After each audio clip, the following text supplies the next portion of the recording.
I want to be with you forever. Please marry me. I promise I will make you happy. These were the words my husband said when he proposed. Tears welled up in my eyes, blurring my vision. His words touched my heart so deeply. I felt enveloped by immense happiness, confident that together we could overcome any challenge. We would support each other no matter what, without a doubt. Then one day, he shattered this image. I've fallen for someone else. I want a divorce. What? Who could have imagined that my husband of 6 years would suddenly ask for divorce? My name is Angela. My husband Ken and I have been married for 6 years. It was just recently that we celebrated our anniversary at our favorite restaurant, toasting with fine wine. So why this? Wait, just wait a second. You've fallen for someone else? And you want a divorce? You're joking, right? I couldn't comprehend what was happening, and half smiled in disbelief. But his expression was dead serious. Nothing like his usual calm demeanor. Are you serious? I wouldn't joke about something like this. His voice was colder than I'd ever heard. But why? We have been getting along without any big fights. Why now? Tears started to well up. Had I been oblivious to the fact that he had found someone else, thinking we had a good marriage? I want kids. Huh? Kids? I can't have them with you, you know. I want to divorce quickly and remarry her. He's right. I couldn't have children. We discovered this 3 years into our marriage. Despite our normal intimate life, there were no signs of pregnancy. After a test, it turned out I was the reason. I was so shocked that I even considered divorce. I thought it would be better for him to be happy with someone else, since I couldn't give him a family. But he had reassured me back then. I married you because I love you. Just being together is enough, kids or not. I stopped blaming myself, saved by his words, and decided to enjoy our life together. I was so glad I married him. But why now? But you said you would be happy together, even without kids, remember? I appealed with a tearful voice. But his expression remained unchanged. I only said that as a front. Who wouldn't want kids? I'm tired of being with you. His disdain was apparent, a stark contrast to the man he once was. Tired of being with me? What does that even mean? I've tried to build a happy life despite everything. I wanted to scream at him, but his words were true in a way. But it's true, as he said, that I have been forcing him to endure this situation because of me. He must have struggled too, in his own way. I couldn't believe his comforting words were lies. I believed every word he said. I couldn't bring myself to blame him completely. Maybe it was my fault that he became this cold after all. He opened his mouth and told me as I was deep in thought. Just give me the divorce. I've already promised to marry her. You're just in the way now. In the way? Isn't that a bit harsh? I felt insulted by his words, in the way, despite feeling somewhat guilty before. Why? It's the truth. I've spent 6 years with a wife who can't conceive. You should be thanking me. He said this, conveniently excusing himself from any blame. Seeing this dark side of him that I had never seen before made me feel sick to my stomach. So you really felt that way? All your reassurances were lies. Duh, obviously. I haven't been happy since finding out about your infertility. Every day was hell. I just wanted to divorce. At that moment, I felt my feelings for him cooling rapidly. His blunt words made me realize he had no intention of repairing our marriage. He only cared about his future with his lover. Everything suddenly seemed ridiculous. Fine. If that's how you feel, we can get a divorce. But just so you know, I expect you to pay alimony. He responded to my proposal with scorn. What? Alimony? I should be the one getting it. 6 years with an infertile wife. You've wasted 6 years of my life. And now you want alimony? At that moment, I felt a surge of anger from deep within. Just because I can't have children doesn't mean he has a right to say such things. We are still legally husband and wife. There's no excuse for his affair. My disgust for him turned into hatred. I wasn't going to suffer through this alone. I refused to let things go his way. I was going to make him pay. Once I made up my mind, things moved quickly. First, I needed evidence of his affair. I couldn't file for divorce until I had it. I turned back to my husband. I'm okay with a divorce, but wait 2 weeks. There are things I need to prepare since this is so sudden. Fine, but only 2 weeks. After that, we are definitely getting a divorce. He replied impatiently and left the house. Later, I packed my things and visited the detective agency during a work break. I hired them to gather as much evidence of his affair as possible for a week. My husband, thinking I had accepted the divorce, often visited his mistress' apartment. They met up daily for work and shopped at famous brand stores, coming out with numerous bags. The shops were all women's brands, likely him splurging on her. Photos captured them both smiling and him looking infatuated. The agency told me they dined at expensive restaurants nightly, with my husband paying every time. His reckless spending was astounding. Where did he get all that money from? He was stingy with me, but generous with his mistress.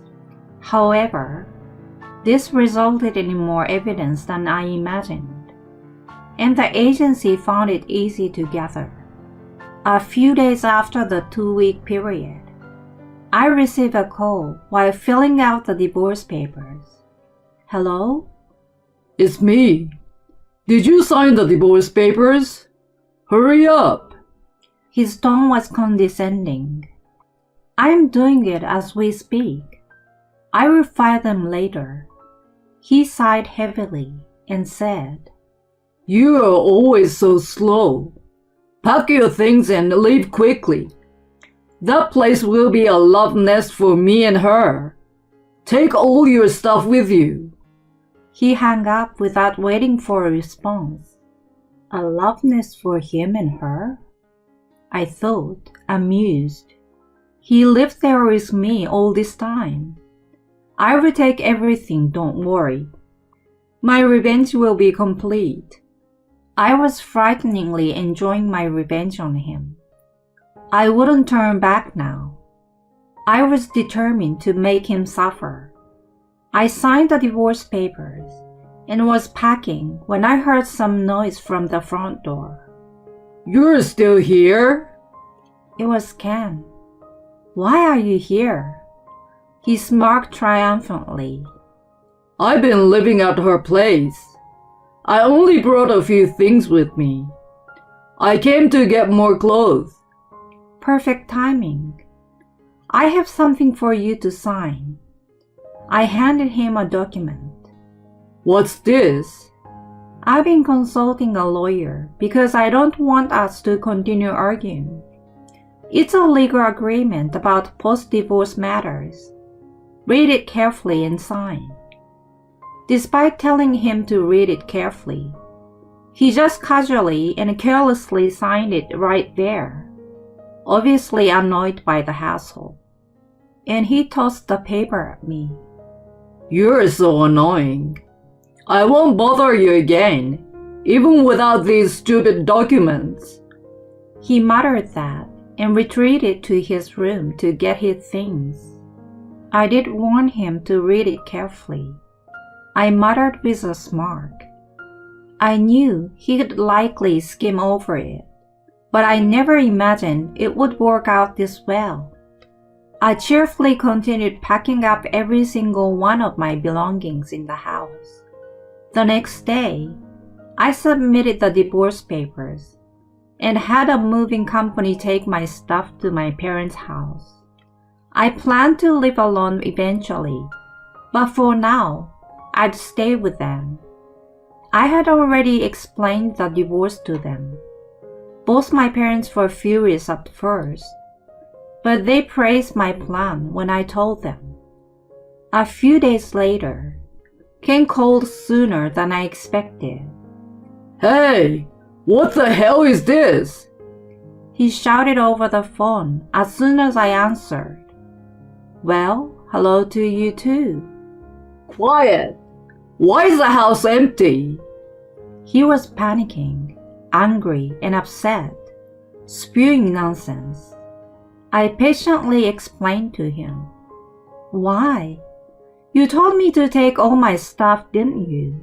So I did just that. But that's ridiculous. There is not a single piece of furniture or appliance left. We bought those with our savings. He was ranting, out of breath. It seemed like he was conveniently altering his memory, so I explained it to him again. What are you talking about? Everything in that house was bought with my money. Have you forgotten how you were fired and we lived off my income when we first got married? He fell silent, remembering. Right after we got engaged and moved in together, he lost his job. So I bought all the necessary furniture and appliances. I even paid the mortgage until he found a new job. He seemed to remember and suddenly lost his earlier bluster. What's wrong? Gone quiet all of a sudden? Just remembered, did you? Oh, and by the way, the condo is part of the asset division. So if you ever sell it, remember you owe me half the selling price. What? What is all about? You didn't say anything about this. You signed it yourself, remember? I told you to read it carefully, but you were too lazy, and that's why this happened. I signed it? You mean that paper I signed? This bonehead finally realized. The paper he signed contained many important clauses, including property division and suing both him and his mistress for alimony. I explained this to him again, and he was speechless, sobbing over the phone. Why are you crying? You, the one who cheated, have the nerve to cry? I'm the one who's been hurt here. But this is too much. What have I done to deserve this? I was utterly disgusted with his inability to understand his own wrongdoing. I never realized he was such a pitiful person. You're really pathetic, you know that?